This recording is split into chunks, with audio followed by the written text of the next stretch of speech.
I'm Corbett Wall with DV Auction, here with your feeder flash for Monday, April the 8th, where we've got a new king of fake burgers. This Burger King deal, I'm sure you guys have heard of it. They just kind of started out in St. Louis area there, but here it's starting to spread a little bit. They've been testing out these fake burgers made with some kind of a plant-based meat that's full of all kinds of artificial colors and flavors and things to fool people into thinking that it's what they're used to, and it's really kind of disgusting. You take a really successful franchise like that has exploited people's love for hamburgers, and not fake hamburgers, but real hamburgers. They've advertised it ever since the beginning of time.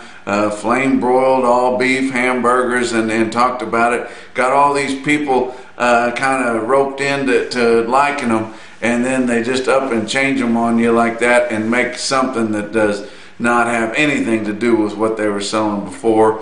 They're not offering to educate consumers on what they're getting. I talked about it on the weekly there. We know what's good for us and what's not good for us. Eating too much of anything is not good for us, but we don't even know what's in this stuff.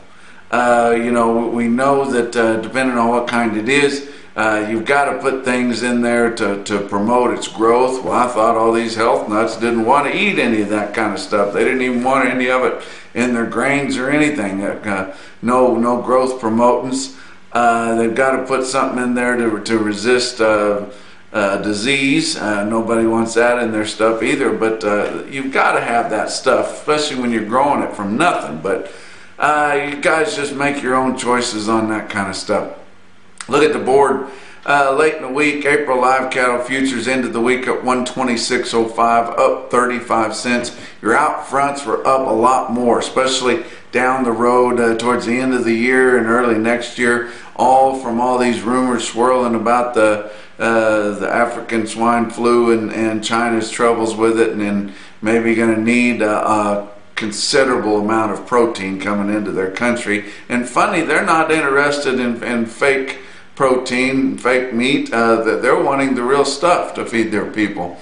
June live cattle futures ended the week 119.47, up 47 cents. April feeder cattle 146.15, up 90. May at 150.22, up $1.45. Your fat cattle trade, it was spread out all through the week. We don't see that very often, but and it's not because they gained ground, but the Southern Plains caved early in the week for the second week in a row on a Tuesday at 124, which was $2 lower.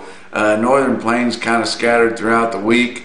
Most of their trade at 126, but we did see some stuff even late in the week, like in Iowa up to 128. That was kind of unevenly steady, but most of their trade was on a dress basis. 204 to 206, which is $1 to $2 lower, as it was mostly 204, but we'll find out what all happened. They were still selling cattle Friday, which will come out on your early week reports here, and we'll get into that as the week goes on. Box beef cutout values were a pinch lower last week.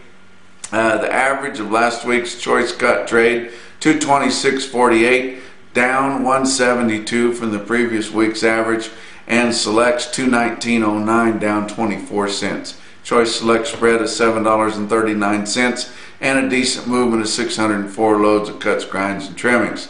Your slaughter was pretty good, 621,000, which was 7,000 more than the previous week and 6,000 more than the same week a year ago.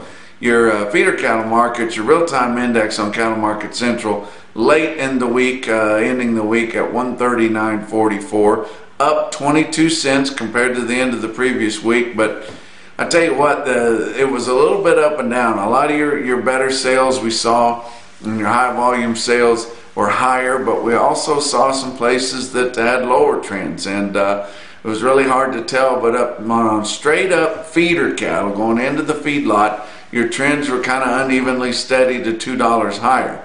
Now we did see some gains on your two-way type cattle, some cattle that were thin enough fleshed And on the light side of the feeders, weighing in the high 6s and low 7s, those two-way kind of cattle that could either go to the feedlot or go to grass, that was where your best demand was seen by far. And best on steers too, because the guys that really want to dig deep to buy those stocker type cattle, they would rather have the steers because they're going to weigh quite a bit coming off of grass. Doesn't hurt the steers, it does hurt the heifers some. Your calves and stocker cattle, of course, we talked about the push on the stockers, but they were sure $3 to $5 higher, spots more. Look at some places there late in the week on Saturday. Fort Scott, Kansas is the only place you'll see this market report on Cattle Market Central. About 2,500 head of feeder cattle there. And look at those trends, all higher, except for some 6 weights, and they had some pretty lofty 6 weights the week before on some stocker type cattle being that close to the Flint Hills. But the individual quote out of Fort Scott, 60 head of 826 pound steers bring 148.75. Bloomington, Wisconsin, on Friday there are 59 head of 788 pound steers bring 157 1/4. And Dunlap, Iowa had a good quote on some big feeding steers there. 59 head of 888 pound steers scaring 900 at 143.50. That's your feeder flash for Monday.